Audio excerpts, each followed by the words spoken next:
अच्छा, अब दोस्तों मैं आपको दिखाता हूँ ज़ाहिर जाफ़र के कुछ फेसबुक पोस्ट मैं आपको दिखाता हूँ और बड़ी ख़तरनाक पोस्ट है। आप देखेंगे तो आप लोग भी हैरान हो जाएंगे। ये ज़ाहिर जाफ़र की 2012 की पोस्ट है। बड़ी ख़तरनाक पोस्ट है। इसमें 6 नवंबर 2012 में ज़ाहिर जाफ़र फेसबुक पे पोस्ट करता है कि तो ये कहता है कि कसम से I will stab you with a butter knife, यानी कि कसम से मैं डबल रोटी पे मक्खन लगाने वाले चाकू से तुम्हें मारूंगा। Sell your soul to the Illuminati, और तुम्हारा जो रूह है वो बेच दूंगा एल्यूमनाटी को, यानी कि शैतान को। बर्न योर बॉडी, तुम्हारी रूह जो जिस्म है उसको आग लगा दूंगा। Let alien smoke your ashes, ताकि जो है वो जो एलियंस हैं आके वो सिगरेट पिए, उसके तुम्हारी जो बॉडी जो जिस्म जल रहा होगा ना उसकी राख से वो सिगरेट पिए aliens. Call me you sack of wine. ठीक है, मतलब ये बात कर रहा है। ये बात कब कर रहा है? 2012 में ज़ाहिर जाफ़र ये बात कर रहा है। यानी 2012 में इसके जहन में ये बात आ गई थी कि इस तरह भी लोगों को ना चाकू से मारना चाहिए। ये इसके जहन में ये बात आ चुकी थी 2012 में। उसके बाद ये एक और पोस्ट है जी, उसमें ज़ाहिर जाफ़र कहता है कि आई will make cut throat music. Cut throat music ये कह रहा है कि जब वो आपने देखा होगा जब कुर्बानी में जब जानवर को काटा जाता है तो उसके गले से ना वो खा खा की आवाज़ आती है, जो खून निकल रहा होता है गले में से जानवर के। तो वो जो खा खा की आवाज़ है ना उसको ये म्यूज़िक कहता है। मतलब कैसा अजीब आदमी है ये, शैतान है ये, तो वो है ना, शैतान है ना। अच्छा, तो ये कह रहा है कि जी I will make cut throat music, यानी कि मैं एक गला जब कटेगा तो उसका जो वो एक उस तरह का मैं म्यूज़िक बनाऊंगा गला काटने वाला। Just to see where they be headed, यानी कि ये चेक करने के लिए कि गला किस जगह पे काट के अलग किया गया धड़ से। बी हेडेड का मतलब होता है कि गला को काट के सर और धड़ को अलग कर दो। 2013 को 16 नवंबर 2013 को इसने ये बात इसने कर दी थी फेसबुक पे। उसके बाद ये नीचे कहता है कि जी 2013 में ये कहता है कि jealousy is a female trait, यानी कि जो जेलसी होती है, हसद जलन जो होती है, वो लड़कियों की गद्दारी होती है। ट्रेट मतलब गद्दारी, लड़कियों की गद्दारी होती है। डैट मोस्ट मोस्ट याल यूज टू गेट कंटेन्ड। ठीक है, तो ये कह रहा है कि जी जो लड़कियां होती हैं ना वो यानी जेलसी होती है उनके अंदर और वो बड़ी हसद जलन करती हैं और वो जो है ना गद्दार होती हैं। आपको मैं एक और इसकी पोस्ट दिखाता हूँ। 2013 की 20 अप्रैल 2013 की इसकी फेसबुक की पोस्ट है। उसमें ये कहता है कि जी I have heard lots of people say once a man's a killer, यानी कि ये कहता है कि जी मैंने बहुत से लोगों से सुना है कि जब एक बंदा कातिल बन जाता है they just keep on killing and killing, जब वो एक बंदा मार देता है फिर वो और लोगों को भी मारता है। ये कब कह रहे हैं? 2013 में ये कह रहा है ज़ाहिर जाफ़र।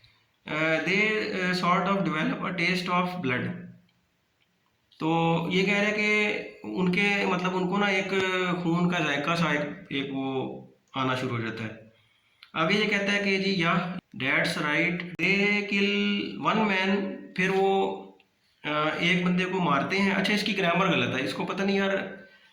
ये कहता है कि जी मैं ना मुझे उर्दू नहीं आती, मैं अमेरिकन नेशनल हूँ, इसकी तो ग्रामर ही गलत है यार।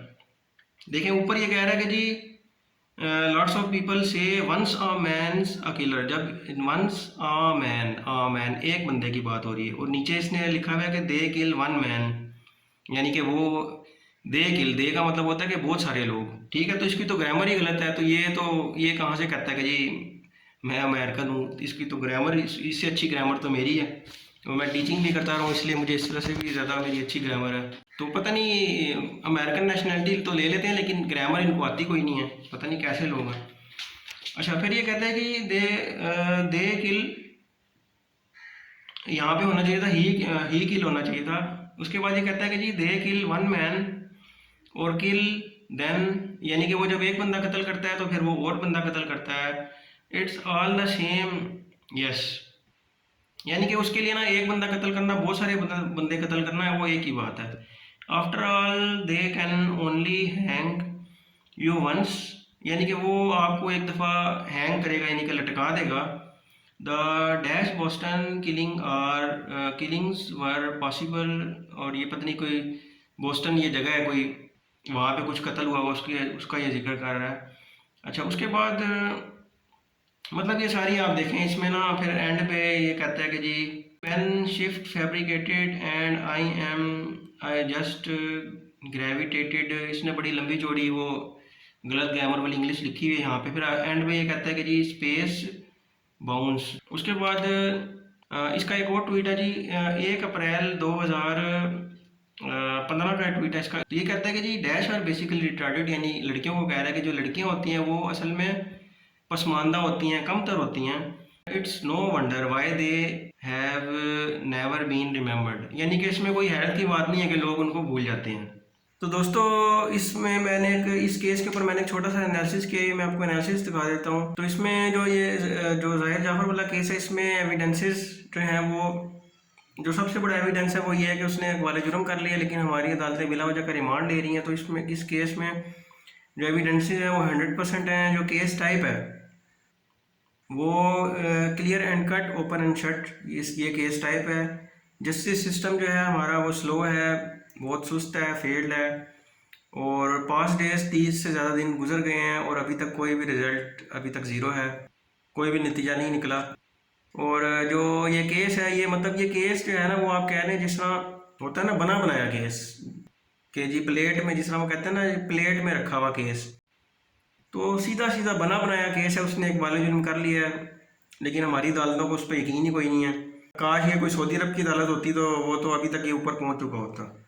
तो इसमें तो दोस्तों ये हमारी अदालतें, हम उम्मीद करते हैं कि अल्लाह हमारी अदालतों को हदायत दे और इनको कहे कि जी जल्दी जल्दी फैसले करें। अब हम बात करते हैं कि जो जो ये जाहिर जाफ़र है, और जाहिर जाफ़र जो है कि एक कातिल है, और उस्मान मिर्ज़ा जो एक इस्लामाबाद का बहुत बड़ा बदमाश है वो भी जेल में है, जाहिर जाफ़र भी जेल में है। आप देखेंगे जो मैट्रिक तक तो बच्चे सारे मासूम ही होते हैं, सब ठीक होते हैं, लेकिन गड़बड़ कहाँ से शुरू होती है, मैट्रिक के बाद जब वो कॉलेज में बच्चे जाते हैं तो वहाँ से कुछ बच्चे अच्छे निकल आते हैं, कुछ बच्चे बदमाश निकल आते हैं।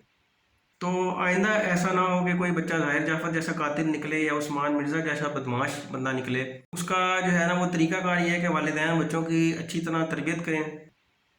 मतलब जो बच्चे बड़े हो गए हैं उनको तो अब वो नहीं कर सकते, लेकिन जिन लोगों की अभी अभी शादियाँ हुई हैं, उनके अभी भी बच्चे बड़े हो रहे हैं, तो उनसे मैं ये कहूँगा कि बच्चों की अच्छी तरबियत करें। और बच्चों की अच्छी तरबियत ये होती है कि बच्चों को कहीं भी ना जाने दें।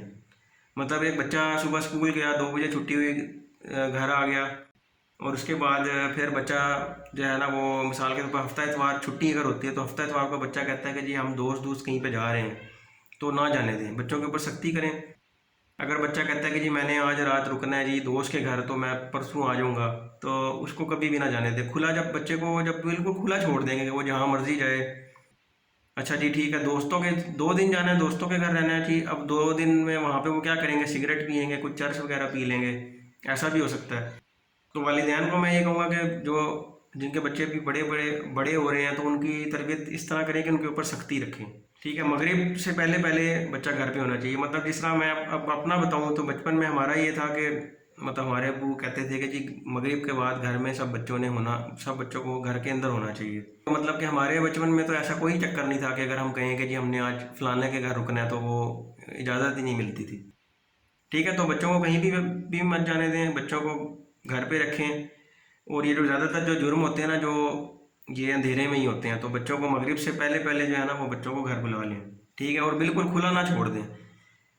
ठीक है, और जो जाहिर जाफ़र जो है वो जो ऐसा निकला है वो उसकी वजह यही होगी कि इन जो जाहिर जाफ़र के जो वालिदैन हैं इन्होंने इसको बिल्कुल खुला छोड़ दिया, जहाँ मर्जी जाओ, जिसके मर्जी घर रहो, जो मर्जी करो, उसके वालिदैन ने इसको खुला छोड़ दिया था। नतीजा ये निकला है कि इसने कत्ल कर दिया एक मासूम लड़की का।